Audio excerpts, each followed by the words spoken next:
Each week, we have a quote of the day. And today's quote is from our guest, which I'm thrilled to have today, Bob Proctor. Money is not the goal. I am honored to have Bob Proctor on the show to discuss our relationship with money and perhaps shift some of our old paradigms. Bob is the best-selling author of You Were Born Rich, and he was one of the amazing teachers in the movie The Secret. He teaches internationally and has worked in the area of mind potential for over 40 years. Not only is he a brilliant, wise man, he's a lovely individual. Bob, thank you so much for joining us today. It's a pleasure to be here with you, Cathy. Thank you. Too bad we couldn't have you in the studio, but you're a busy man. I am.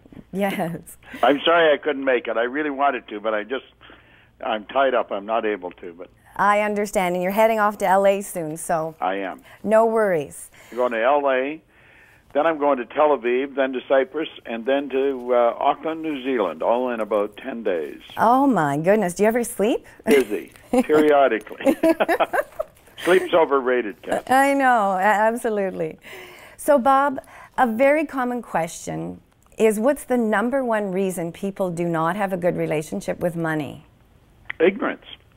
That's the only problem there is in the whole world. I don't care what problem you look at, ignorance is the only problem.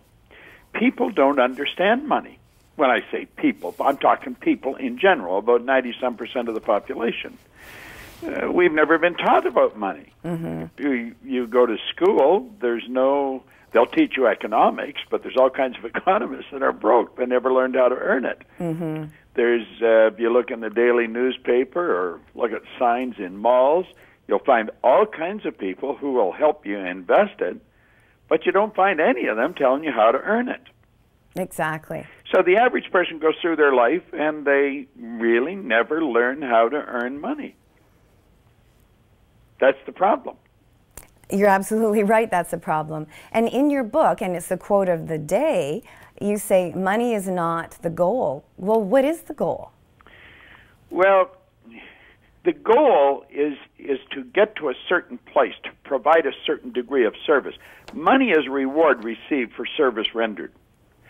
There's a law that governs compensation. The law of compensation clearly states the amount of money you earn is in direct ratio to the need for what you do, your ability to do it, and the difficulty there will be in replacing you. Now, you could take a neurosurgeon. A neurosurgeon cannot earn as much money as a real good commissioned salesperson. Commissioned salespeople are the highest paid people in the world. They only get paid when they produce. If they don't produce, they don't get paid. Mm-hmm.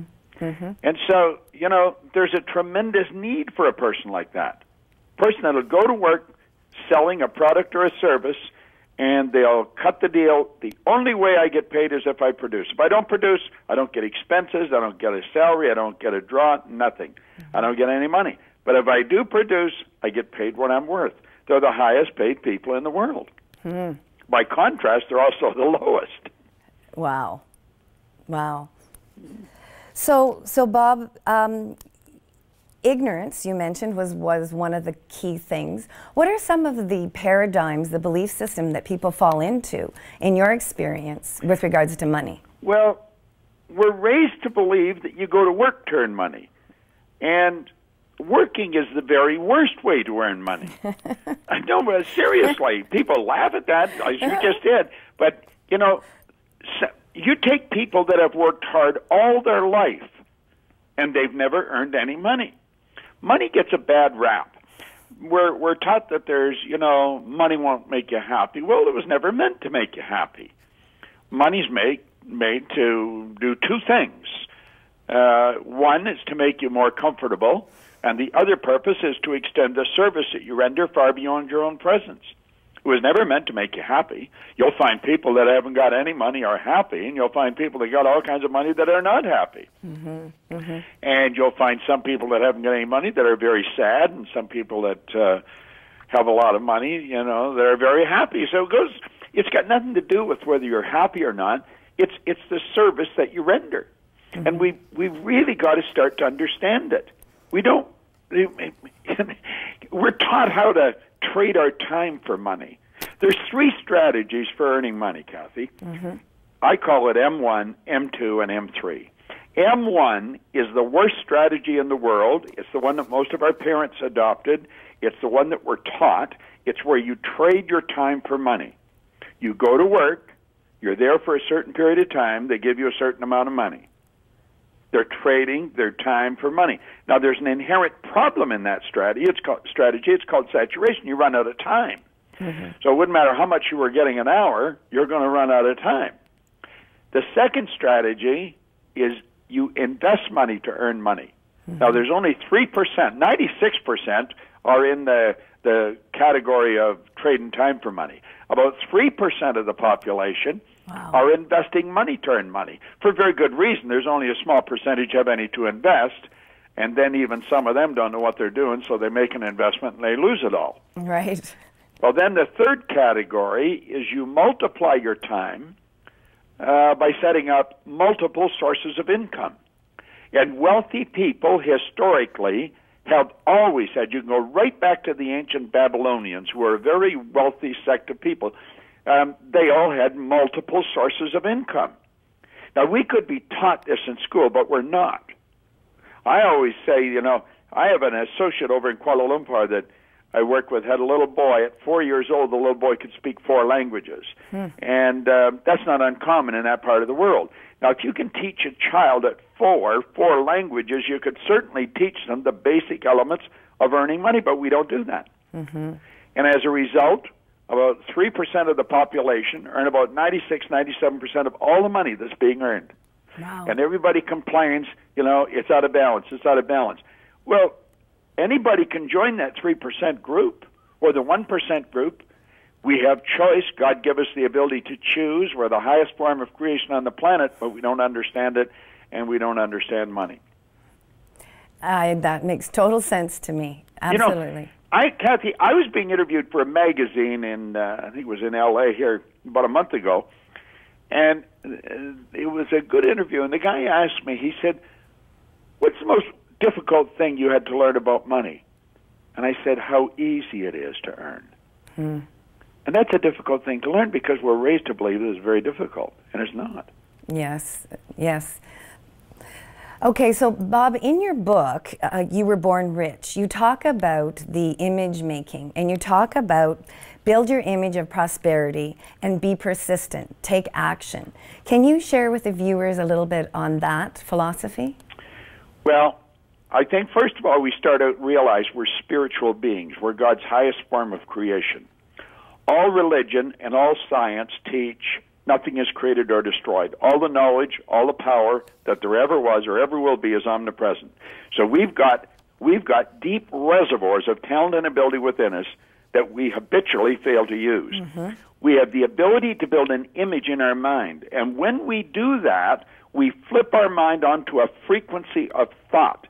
And we start to control the vibration that we're in. Our body, our mind and body is energy. It's a high speed of vibration.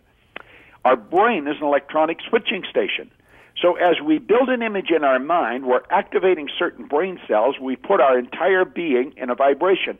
Now, the only energy you can attract to you is energy that's in harmony with you.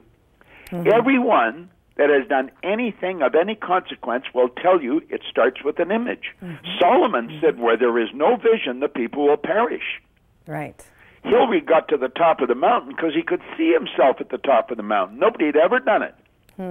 He failed in 51, he failed in 52, and 53, he got to the top of Mount Everest. There's been probably over 1,000 people do it since then. The Wright brothers built an image of getting us in the air. Nobody had ever done it until 1903.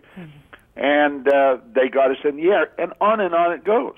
It's like the guy that broke the sound barrier jumping out of a balloon here yesterday, I think it was. People would say it can't be done. If you have an image of doing something, you can do it. We've got to be taught how to build images. I was teaching a child that came with his parent. We had a seminar where we had people from all over the world come in, and one lady brought 2 of her children with her and her husband. And So anyway, she got me together with a little boy, 12 years old. I show him how to write his own report card. And that would be a good exercise for every teacher. Yeah. Give the kids a blank report card at the beginning of the year. Have them build an image in their mind of the card they want to get, the comments they want on it, the grades they want, and write it out. And that becomes the goal. It's like a balance sheet in a company. Yes. The report card then tells them how well they're doing. Are they on track for their goal? But we don't do that. We wait until we get the report card, and the report card tells us what kind of a student we are. No, Building the image is everything. It is, absolutely. It is. And with my clients, when they do tap into that spiritual essence, they're then creating out of groundedness, out of love, not out of fear. When we get into panic, we don't have enough, scarcity mentality, then what happens, right? You attract more of the same. Exactly. Do you know, I remember I used to always be in debt. And all I thought about was debt.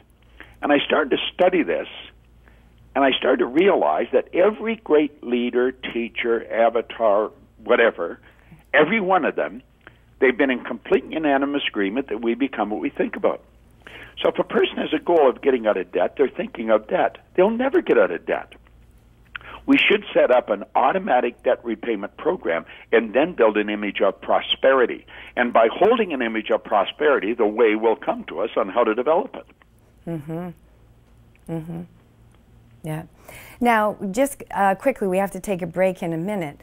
Dave Ramsey, the finance guru, is often promoting, because of this consumer-driven society, he's promoting, instead of immediate gratification, he's promoting deferred gratification. What are your thoughts on that? Well, all our gratification is deferred if we're talking about the physical manifestation of something. But if you got the right image in your mind, you're going to feel gratified right away because you set up that vibration, and vibration is feeling.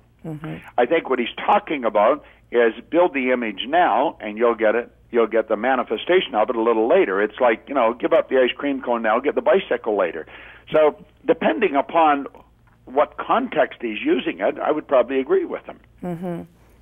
Okay, Bob, we need to take a quick break, and when we come back, we have Nick, who's going to be discussing his financial difficulties and asking some advice from Bob Proctor. We'll be right back.